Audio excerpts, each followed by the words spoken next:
Bonjour. Alors aujourd'hui, nous allons faire un gâteau au chocolat.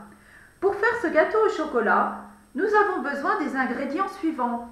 De 200 g de chocolat noir, de 200 g de beurre, de 5 œufs, d'une cuillère à soupe de farine et 220 g de sucre.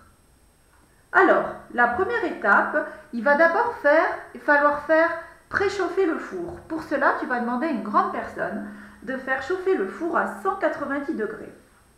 Ensuite, il va falloir faire fondre ensemble au micro-ondes ou bien dans une casserole le chocolat et le beurre. Alors le chocolat, moi je l'ai coupé en petits carreaux déjà pour le faire fondre ensuite avec le beurre. Avec mes 200 g de beurre que j'ai pesé avec une balance. Et je les ai coupés j'ai coupé le beurre en morceaux pour que ça fonde plus facilement avec le chocolat. Voilà, donc j'ajoute le tout et je vais mettre tout ça au micro-ondes. Alors, ça y est, j'ai fait fondre mon beurre et mon chocolat. Alors je mélange avec une cuillère en bois et je vais rajouter donc les 220 g de sucre que j'ai pesé avant avec l'aide, toi, d'une grande personne pour t'aider à peser avec une balance. Et donc, on mélange le sucre, le beurre et le chocolat. Alors, il faut laisser refroidir un petit peu ce mélange. Et ensuite, maintenant, nous allons ajouter les œufs. Il va falloir ajouter les œufs un par un en faisant bien attention à bien mélanger après chaque œuf ajouté. Alors, on casse l'œuf, on le met tout entier dans le mélange. Oula, attention, il ne faut pas faire comme moi, il ne faut pas faire tomber de coquilles dans le mélange. On les enlève s'il y en a et on mélange après chaque œuf. On mélange bien avec sa cuillère en bois après chaque œuf. En voilà un premier.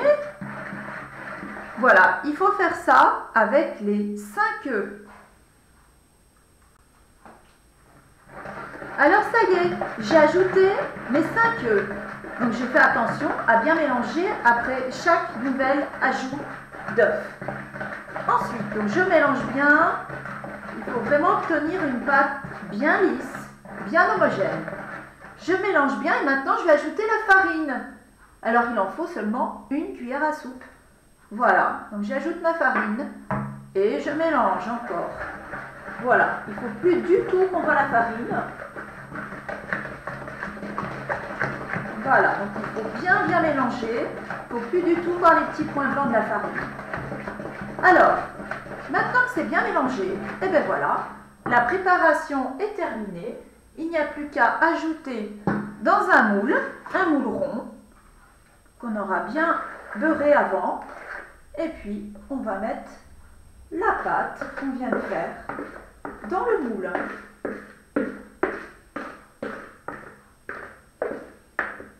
Voilà.